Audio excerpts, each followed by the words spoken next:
আজকে আমি দেখাবো সোনালি আমার জন্মদিনে কি কি গিফট করলো।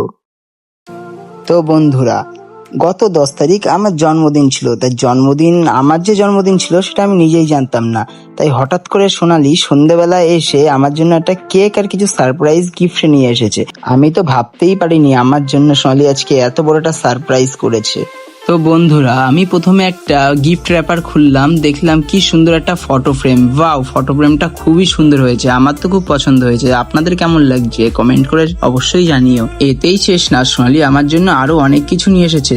তো আমি এই কম্বো বক্সটা খুলে দেখছি, খুলে দেখলাম যে একটা কি সুন্দর পার্স। দেখো বন্ধুরা, খুবই সুন্দর। তারপর আমি সেকেন্ড গিফট খুলতেই দেখলাম যে একটা দারুণ একটা সানগ্লাস, খুবই ব্র্যান্ডেড সানগ্লাস দিয়েছে আমাকে। ওয়াও! তো আমি প্যাকেটটা খুলতে পারছিলাম না প্রথম থেকেই গাইজ। আমার তো খুবই পছন্দ হয়েছে, কিন্তু প্যাকেটটা খোলার সময় আমার খুবই ডিস্টার্ব হচ্ছিল। তা আমি তোমাদের পরে দেখাচ্ছি যে কেমন লাগে সানগ্লাসটা। তো গাইজ, আমার তো খুবই পছন্দ হয়েছে, তোমাদের কেমন লেগেছে কমেন্টে অবশ্যই জানিও। তারপর আমার জন্য একটা হিপ হপ টাইপের প্যান্ট নিয়ে এসেছে। ও গাইজ, আমার তো খুবই পছন্দ হয়েছে। এর সাথে দিয়েছে একটা ওভার সাইজ টি শার্ট। আমি একটু কালো বলে তাই আমাকে যদি একটু ফর্সা করা যায়, তাই জন্য আমাকে সানস্ক্রিন দিয়েছে, এদের রোদ্দুরে বেরোলে আমি আরো কালা না হয়ে যাই। আমার সব দিকটা সোনালি কতটা খেয়াল রাখে।